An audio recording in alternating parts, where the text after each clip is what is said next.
we start our new topic today, the third precept. So I want to start this morning by reminding us that all of the precepts are guidelines. They're guidelines for skillful means in body, speech, and mind. All of these precepts inform and intersect with one another. At the core, all of them are about cultivating non-harm and goodwill as best as possible. In other words, they're about developing our sila, our ethical conduct. So here's the third precept. Aware of the suffering caused by sensual, sexual, and bodily misconduct, I undertake the training to not misuse or disrespect living bodies, my own, others, and those of the natural world, and form the intention to take responsibility and learn how to respect and protect the safety and integrity of all living beings. At the heart of this precept is cultivating respect for this body, for this sensual human beingness. Recognize, appreciate, and care for its sensibilities, the eyes, the ears, the nose, the tongue, the whole body, and the mind.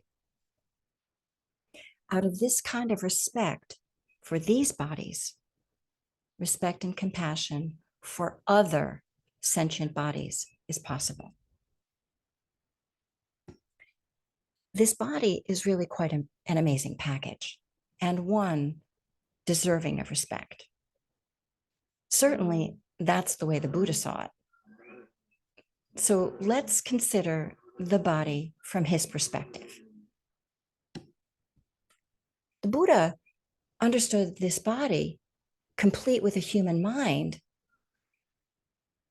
He understood it as a temple, a refuge, as our retreat hut, out of which we practice whatever our spiritual practice is.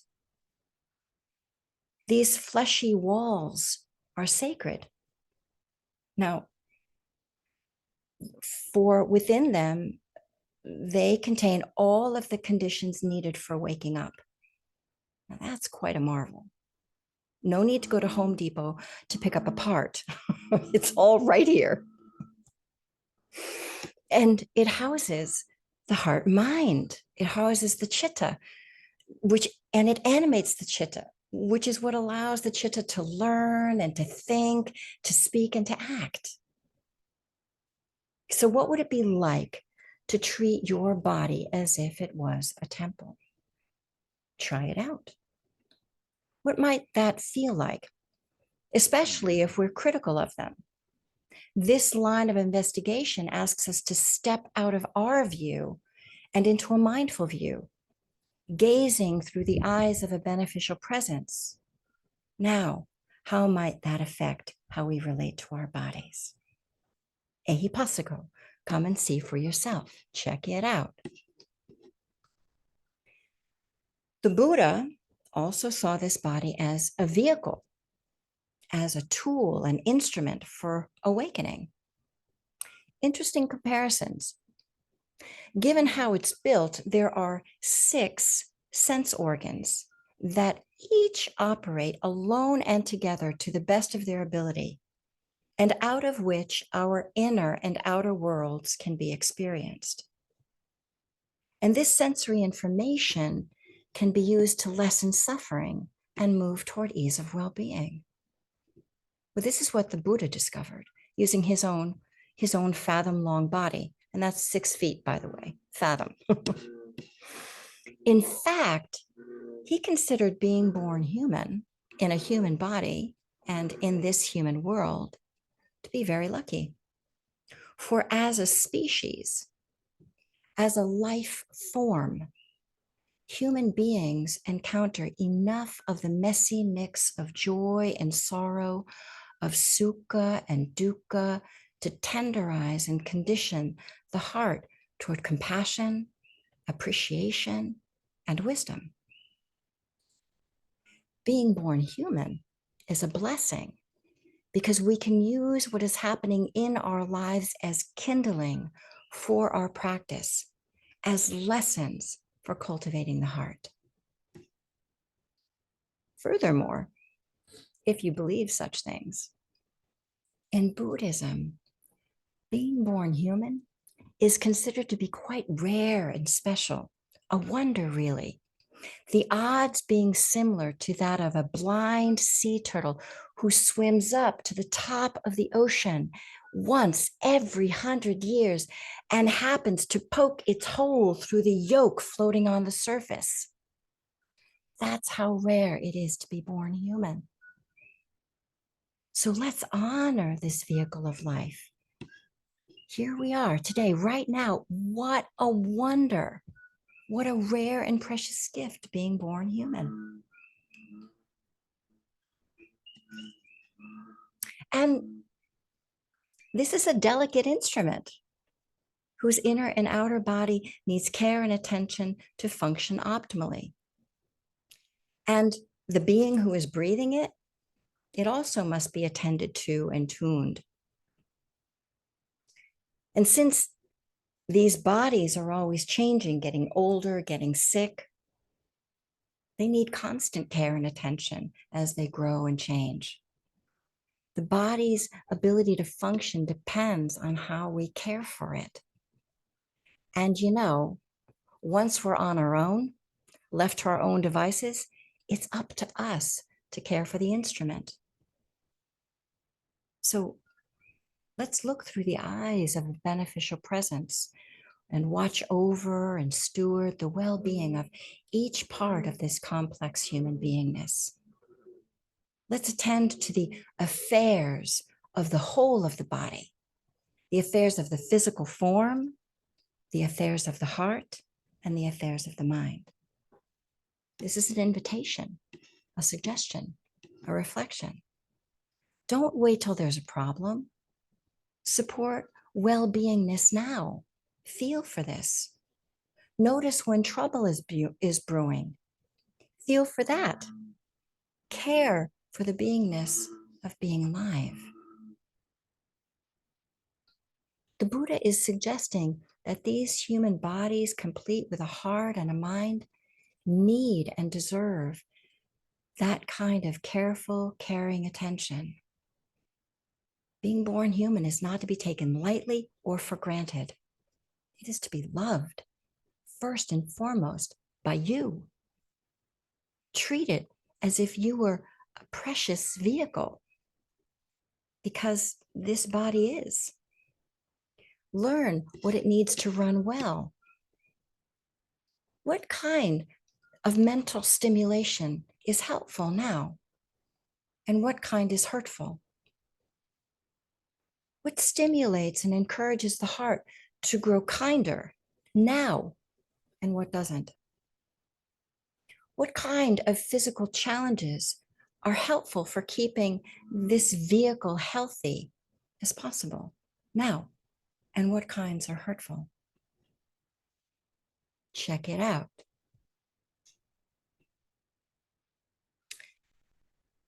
As this human beingness ages, things begin to go wrong and wear out. Each human body, heart, mind vehicle is unique.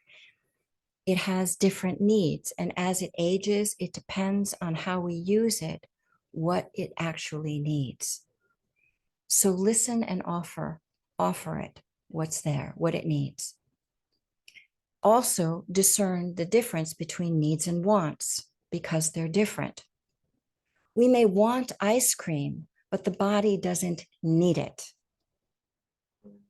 This human vehicle is created out of flesh and bones, and it is delicate. It breaks, it hurts, and it wears out. So kindly attend. Use it lightly and wisely. All of the hurts and fears that it carries, with time and practice, it can be loved into the fold of mindfulness. Let them take as long as they need to unwind, especially if it has been mishandled and hurt in any way. Let these hurts unwind as and while we are loving them into the fold of mindfulness. We can do this. We can care for the wounds as if a beneficial presence would. And let's appreciate the body's resilience because it works so hard for us. Treat it well. It only lives for such a short time. Treat it with the love and appreciation and respect that it deserves. So imagine, what would it be like if you were to treat the body as a rare and precious gift? What would it be like to consider this body, heart, mind as precious, time limited, uniquely designed, organically made, that a vehicle that can move us toward less suffering and more ease of well-being? What does this body, heart, mind need to function well? What does it need to love all of the wounds into the fold of mindfulness? What might that be like? Try it out. Ehipassiko. We are using only what the Buddha used. He used this fathom-long body to fully wake up. The embedded message is that this is a complete and utter gift to be born into a human body with working sense organs to whatever degree they're capable of working. So let's practice this month honoring and respecting these bodies, these hearts, and these minds, because they all have the same address. They all live together. And how each one is treated and feels affects the other. Let's practice loving everything into the fold of mindfulness. Thank you for your kind attention. All right. And now, with kind eyes, I'm going to invite you to turn the attention to the body, and let's gently open up this body. If you feel comfortable and can, raise the arms up over the head, catch the wrist, come on over to one side, take a nice full inhalation, opening up the side body. Nice full exhalation, lengthening down the whole of the body into the base onto the ground. Then come on back up to center, through the center and over to the other side. Clasp the other wrist. Nice full inhalation, opening up the whole of the interior. Nice full exhalation, softening and settling all the way down through the torso into the base onto the ground. Then release the hands and bring one hand over to the opposite leg or knee or thigh and look over to that side. And now take a nice full inhalation there. Opening up the whole of the interior, softening and settling all the way down through the torso into the base onto the ground. And switch sides, come on over to the other side, the same thing, full inhalation, full exhalation. Come on back to center. Drop the head down, drop it down to the chin, or drop the chin to the chest, and take a nice full inhalation, open up the back of the neck, the base of the head. Exhaling, soften and settle all the way down through the body into the base onto the ground. One more full inhalation there.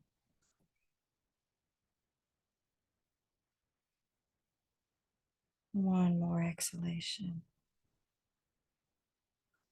Then slowly raise the head up through center and look up at the ceiling. Soften and lengthen the back of the neck. And then take a nice full inhalation, opening up the whole front of the chest and the front of the neck. Exhaling. One more inhale. One more exhale and drop the chin back to center, back to neutral. Maybe wobble the head around.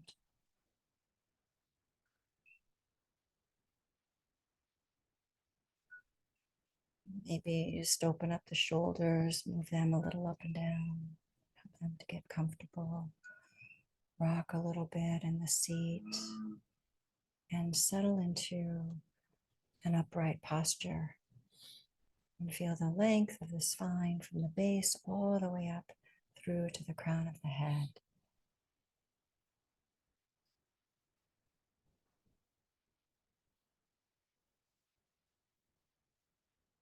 Not too tight, not too loose.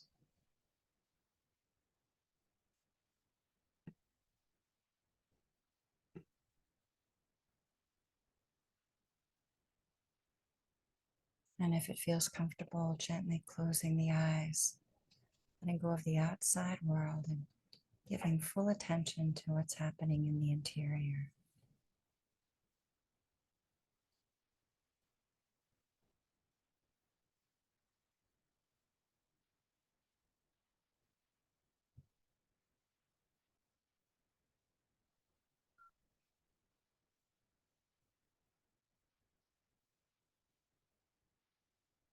Keep allowing the physical form to settle, to keep settling into comfort and ease.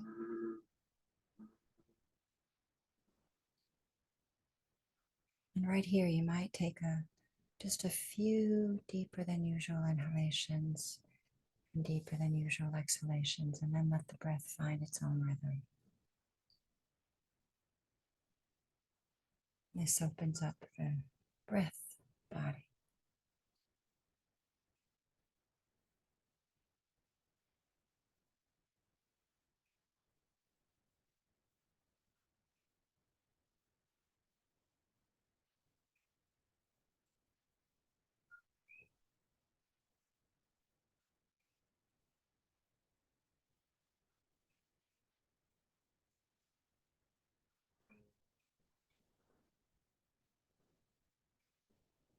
And with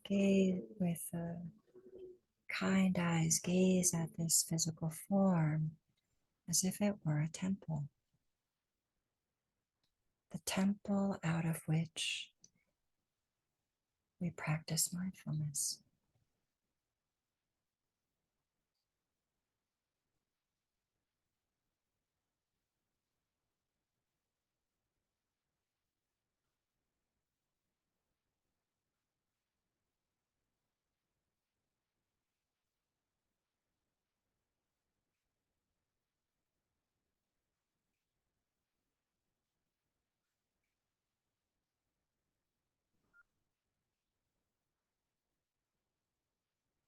And for the next little while, let's form the intention to stay out of the thought mind and to stay squarely in the walls of the temple and supporting that temple to feel comfortable.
How does it feel inside the temple?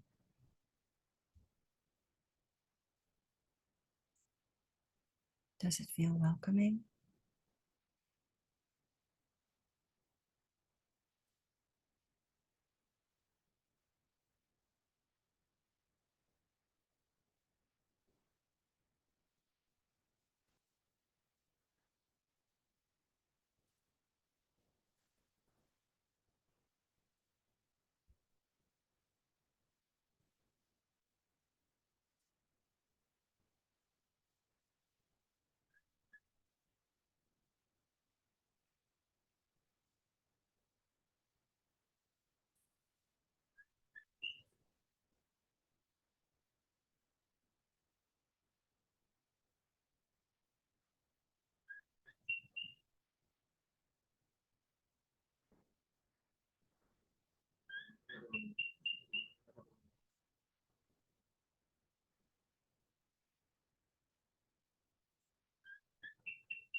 Once more, bring attention inside the fleshy walls of this temple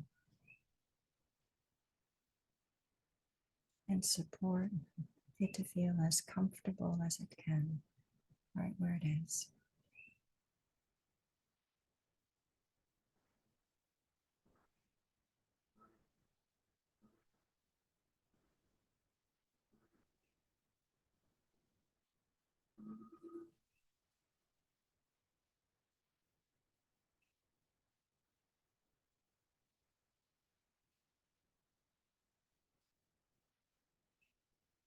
And take attention and pass it around the outside of the body.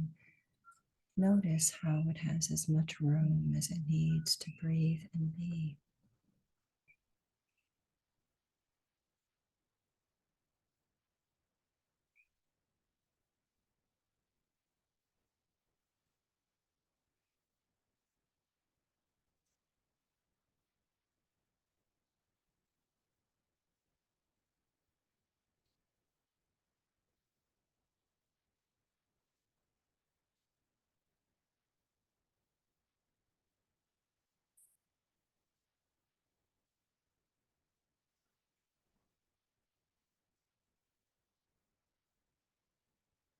And open the attention up a little further and sense all of us sitting here with you and you sitting here with us.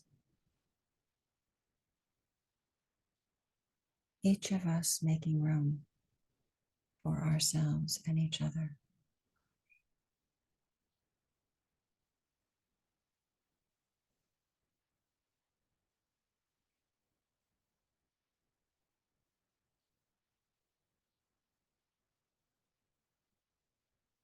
The gift of goodwill.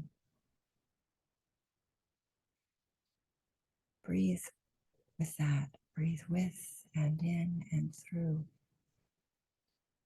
that sense of goodwill and let the organism receive that message.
Thank you for your kind attention. Thank you for your practice. Let me stop the recording.